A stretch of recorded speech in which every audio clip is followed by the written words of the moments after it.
I'm out here right now. We just coming out of a meeting. I want to introduce my really good friend here who was also there for the meeting. This time the topic is going to be about science and religion. So I want to first welcome my friend Sana. Hey.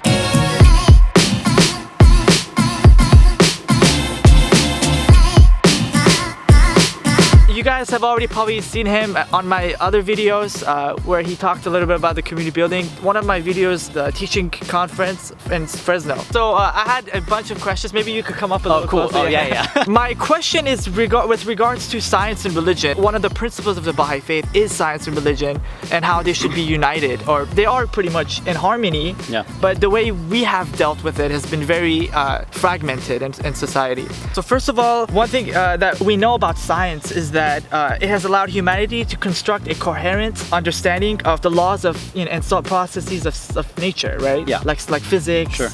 Biology, yeah. all these ones. They've allowed us to understand the workings of the physical world.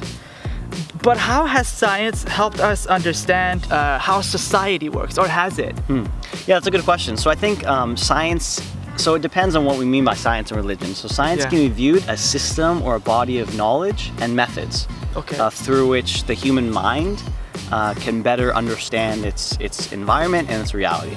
So science is kind of an instrument. So one could say the instrumentality of science. So we originally used it to understand physical laws, gravity, electromagnetism, laws of motion, that kind of stuff. And then gradually we expanded those methods to include biological processes, chemical processes. So science was a method or an instrument we used to understand the laws governing our physical reality. There are also laws governing our spiritual reality and laws governing our social reality. And so we can also use science, the same methods and instruments, to understand social and spiritual reality. In order to be scientific, one has to be, for instance, unbiased. You can't kind of insert your own opinions or kind of reach conclusions that aren't supported by evidence. That's a principle of science. Right. So the same thing has to happen when we analyze society or when we try to understand the spirituality in our universe. However, I think historically a lot of people, because of their own prejudices, have kind of made conclusions about society that weren't based on evidence. And that's not being scientific. Right. So one dimension of having science in harmony with, let's say, religion and spirituality is the qualities that a scientist has. Qualities of being not prejudiced, being just, being methodical. These types of things can help us understand society and spirituality as well. Yeah, so you talked about science as a way of understanding reality with evidence, having evidence. Yeah. Are there spiritual truths, for example, that we can use science and actually find evidence that we can derive from religion, for example? Yeah. No, that's a good question. Yeah, I think so. If we think of science as a body of knowledge and methods or a system of practice through which we can understand, reality, we can also think of religion as a body of knowledge or a system of practice through which we can also understand the same reality. So the difference maybe between science and religion is that science allows us to understand reality, but it doesn't set directions or it doesn't provide values. So for instance, we can develop, through science, we can learn how to fly an airplane, but then the value attached to flying an airplane can't be provided by science itself. Right. Or through science, we can learn how to build a building. You can kind of see. Yeah, you can see this building right there. Yeah. But what the building is used for, science can't provide that value. So science can allow us to do certain things, but it's limited in other respects. So it doesn't provide its own value, and that's where religion, spirituality, morality in the past has provided direction or provided value for scientific inquiry. And so same within society. In society, we see that we need both science and religion. The religion can provide the value and the direction, and the science is the instrument through which we achieve our goals, basically. And so if we could use technology or science to create unity or to create destruction, it's the same scientific method regardless of what our goals would be, Right. We have evidence. Yeah.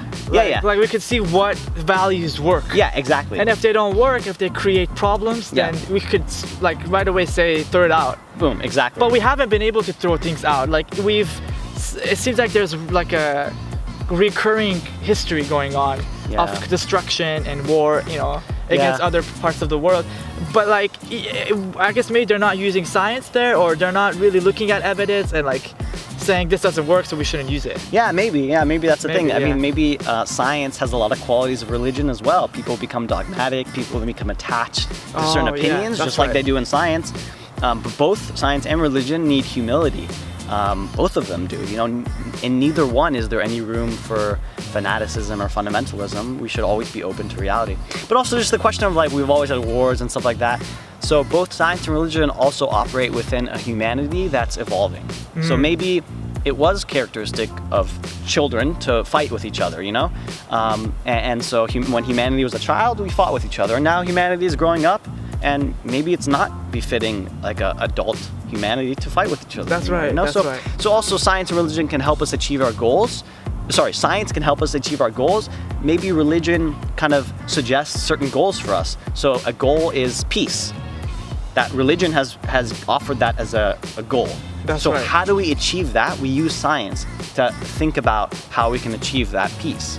But that's a value that's set for us by religion. I see. Yeah, so we can so if we know that peace is a value, we can use the scientific method to see what results in peace, what types of interactions, what types of education, what types of social arrangements, what types of economic arrangements, health arrangements, whatever, lead to peace. That's how we use science. We can use it to arrange society in a way that leads to peace, and we can use the scientific method for that. Awesome. Thanks a lot, man. So again, guys, this is my friend Sana Rezai. So he has a website called achievingcoherence.com, and I'm gonna post a link right here. Right here. Just click on it if you want more content like what we were just talking about. Yeah. So again, thanks a lot, dude. Sure. That was science and religion for you.